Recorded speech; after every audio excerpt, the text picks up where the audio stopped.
Hi, so my name is Marwan. I'm the head of startup programs at Station F. So I guess one of the call to action today is to apply to one of the programs. So have a look. Everything is online, so I guess we have many entrepreneurs to be in the room, so time to apply.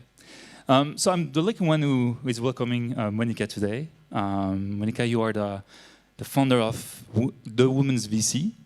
But before we discuss on this global topic on diversity and funding, I mean, you need to share your background. You have a tremendous experience in entrepreneurship, in investment, in entertainment. Well, what is your background? I'd be delighted to, and thank you for inviting me. And yeah, I have to say, I'm going to keep it short since we only have 15 minutes, but my mom was French and my dad was Italian, and they immigrated to the United States after World War II with nothing, zero. So I think that, nothing to lose attitude sort of carried in my family, and always be prepared. My dad taught me how to change a flat tire, and it's you have to survive. So that was that survival mentality back then. And my first startup was actually in engineering databases in 1997. The founder was a retired colonel, and we had a big mainframe computer in Detroit. In fact, all of our programmers were women. Back then, 1977, programmers were female.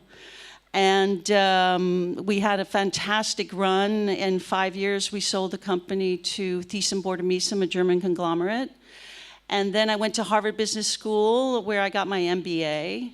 Where, in fact, I don't know if everybody knows this, but I discovered this at my reunion last week. 50% of VCs have MBAs, and 25% of VCs are Harvard MBAs. So talk about a little community. In the US? In the US, okay. Yes. I just learned that. So, and then after I got my MBA, I was recruited as employee number 2 to start up MTV Music Television. This was in the 80s, great time for music and rock and roll, and met Michael Jackson and Prince and Sting and George Michael and all those guys. And, and we broke even in less than a year. So, I was lucky. I was at the right place at the right time. But we launched across 16 countries, which, it had never been done before. A pan-European signal had never been done before. Every country was different in terms of law and languages and distribution and rights. But we had a very diverse team. We also had a very diverse team in my first startup in terms of gender, in terms of age, in terms of nationality. I fell in love with a French man and moved to Paris, where I ran Disney consumer products for Europe, Africa, and the Middle East. Had my 2 kids here, and saw that Disney companies that did business with Disney were making a lot of money. So I started a company with a Disney license in recycled paper products here in France, but I sold to Germany, to Italy, to the UK, Boots, Karstadt, Stanza. And in 2 years, I was bought out by American Greetings. They wanted a foothold in Europe, which I explained to a lot of entrepreneurs. There's lots of different exits, but there's, in terms of M&A, and one of it is geography. So that was easy for them to get into the European market by buying me out. Then I returned to the States, where I was recruited to be CEO for AOL. This is the early days of the internet. Dial-up was still being used. And I was CEO of the content brand. So this was like, what is content on the internet? And it was a lovely intersection between technology and creatives. So we had a lot of Hollywood types and a lot of techies. I have to admit, many of the techies were very young because they were the only ones who knew how to program C++ and SQL and all the new internet software. And then AOL merged with, let me back up. So we hit operating break-even in less than a year. Then it merged with Time Warner, and then that was when I got into VC. So I went to the dark side and worked at SoftBank Technology Ventures, which was a $1.6 billion fund. And that was the first time in my career, I was, in my late 40s, where I was the only woman in the room. And I looked at the numbers and saw that less than 4% of venture funding goes to women entrepreneurs. And so we decided to start the Women's Venture Capital Fund. We started at my Harvard reunion with about a couple of dozen fellow female Harvard business types from all walks of life. And they were our early investors. And I'll stop there. We can talk about VC in the next question. Amazing experience. So regarding SoftBank, you said 4% were female-funded startups that got some funds. Did you see some evolution? I mean, did it get better or did it get worse? Actually, it's gotten worse. Now, the latest number in 2018 is 2.2%, which is downright discouraging. Even though there are other funds, I'm really happy to hear Melinda Gates has Pivotal, there's Cowboy Ventures, Aspect Ventures, many of the people we were talking today, Shelley Porges with the $1 billion fund. But it's gotten worse than before. How do you explain it? Is it just because of the VC profiles? Well, I'll start out by saying that, because I wanted to share some data here, and I didn't hear this today, but there have been lots of studies done by McKinsey, Boston Consulting Group, Bain, Harvard, MIT, Kauffman Foundation, Catalyst. We can go on, that gender diversity leads to increased profitability, increased productivity, higher return on investment, and better decision making.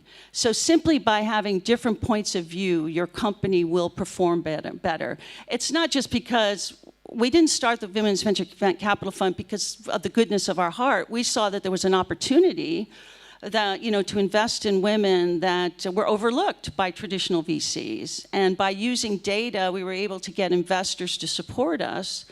But I just think now, I don't know if it's a pushback because of the Me Too movement. I really don't know, but I think when you're an investor and an entrepreneur, you work very closely together. And you spend a lot of time. And in the old days, I remember whether it was at MTV or at Disney or AOL, we would always go after work for a beer. We didn't even think about whether, is this inappropriate that I'm asking her or I'm asking him to go out for a beer. So I think there's been maybe collateral damage. I mean, I'm a feminist through and through, but there's been some perception changes in terms of working closely and what that might imply when it's one man and one woman. And also, SoftBank is known to invest in late-stage ventures. So is it why you wanted to focus on early stage? Well, actually, we focus on Series A, Series B, because we saw there was a pain point. There's certainly a lot of angel rounds and seed rounds, even when we started 10 years ago.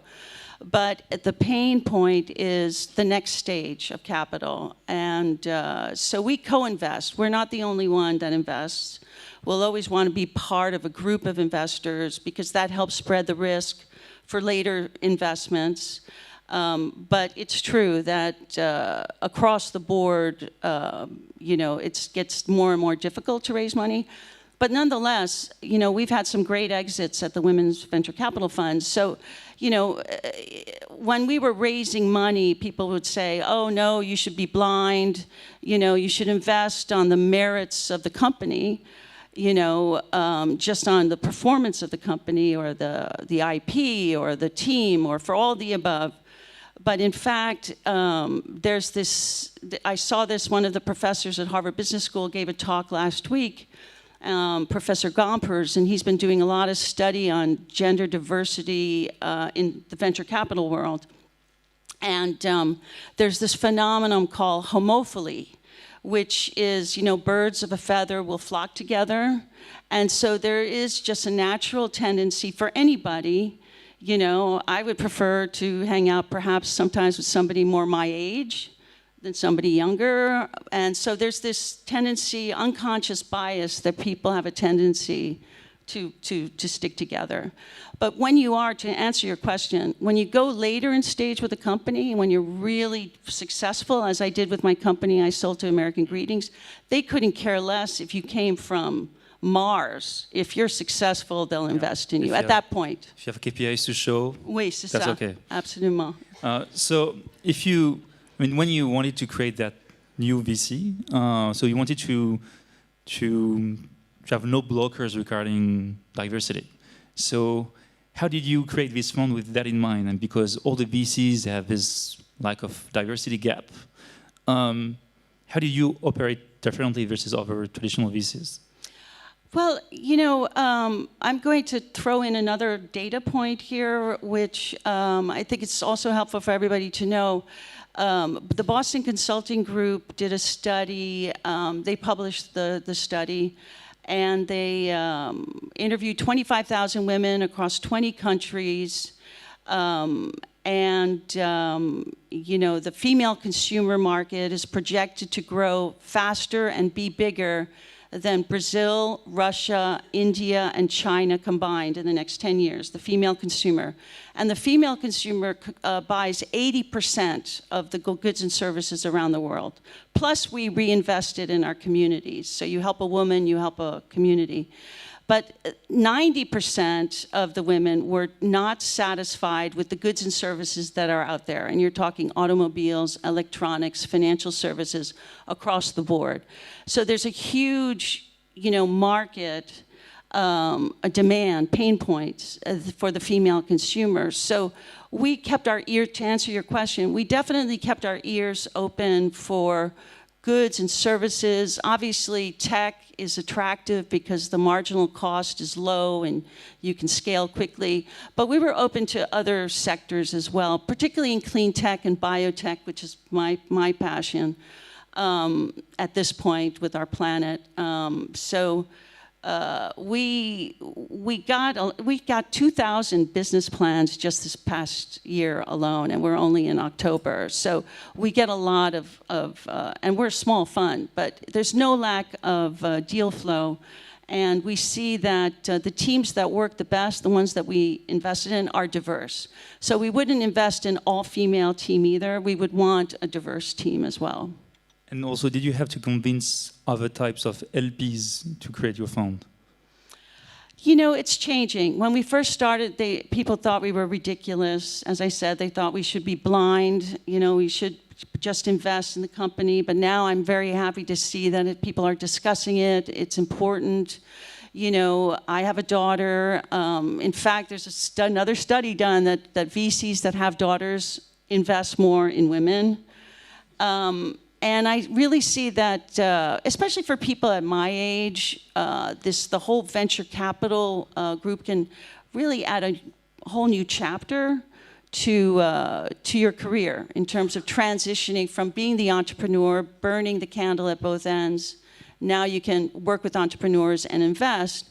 And LPs are starting to change. So, as I said in the back, they thought it was ridiculous, but now we see that the institutions, because that's where the venture capitalists get their money, and I refer to the sandwich strategy from before. The institutions themselves, the pension funds, the caisse de dépôt, all those that invest in venture capital need to also change their mindset and to start becoming more sensitive to investing in venture capital funds that invest in diversity. So just the last question. So how do you impact other VCs? Do you try to evangelize them, traditional VCs, show that your companies are way more profitable than others?